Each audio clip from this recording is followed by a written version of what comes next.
for your leadership in the Right to Life movement. Thank you to Rose Mims for your consistent and faithful dedication to the task. Sharice, what a terrific music that you treated us to, and your heart was demonstrated in that. Most importantly, I want to thank each of you for being here and encouraging each of these elected officials today. Thank you.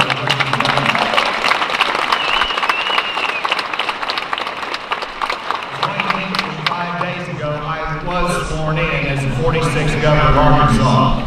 And what is most significant is that this is a larger crowd than I had on Inauguration Day, and that's okay.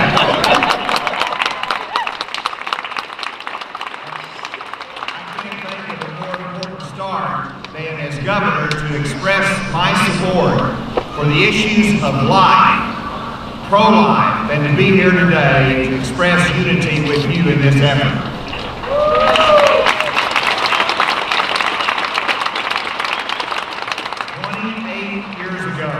I want you all to hear that again. 28 years ago, I attended my first Right to Life rally on the steps of this very spot.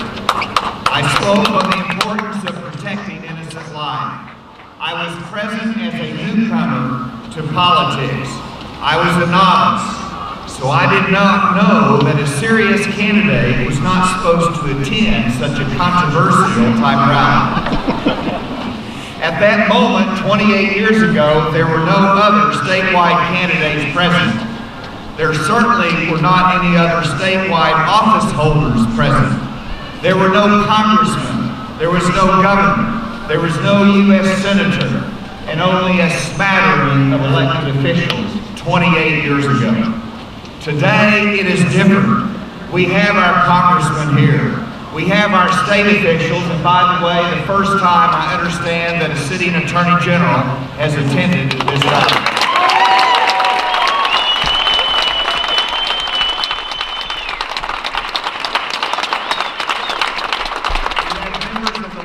And our U.S. senators.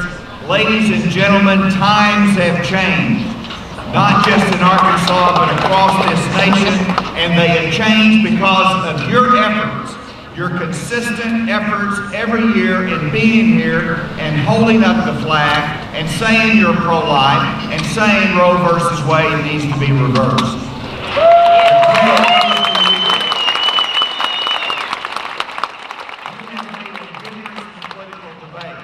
You are on the right side and the winning side of the issues of life.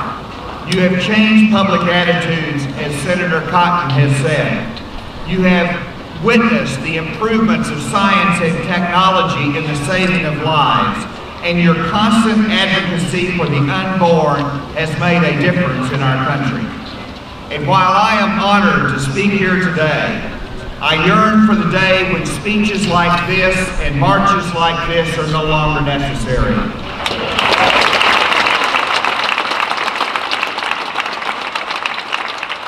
pray for the day when the sanctity of life, all life, isn't up for debate, but that the courts reverse the Supreme Court decision that brought us to this point, and that we allow the states once again to protect innocent life.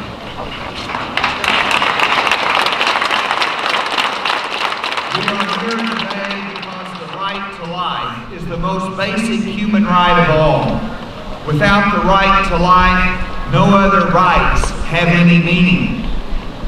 Whether you're speaking of the right to assemble, whether the right to religion or the freedom of speech, it begins with the right to life. Today we have members of the Arkansas General Assembly here. They have done good work for you in the 2013 legislative session, passing a number of pro-life bills.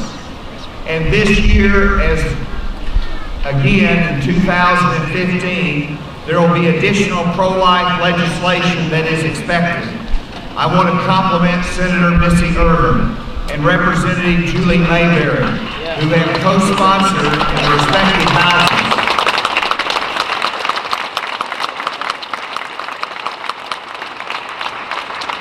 legislation that was prohibit telemedicine to be used for the administration of drugs or chemicals for abortion purposes.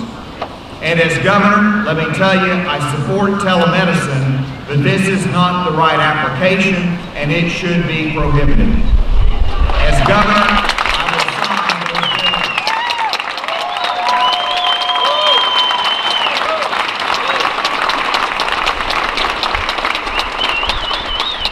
bills. Ladies and gentlemen, I happen to be a fan of Ronald Reagan.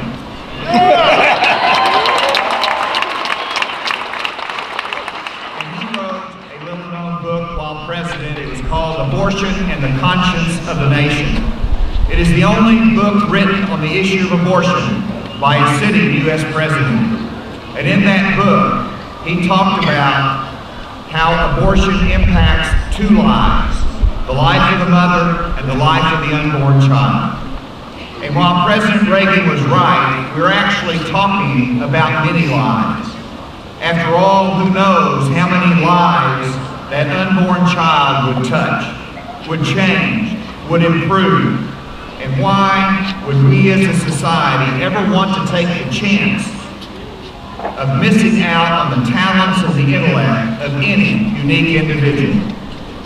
That unborn child may cure cancer or Alzheimer's disease. That unborn child may inspire us all through the arts. That unborn child may lead this nation one day. And yet that unborn child may simply love us. And that is more than enough.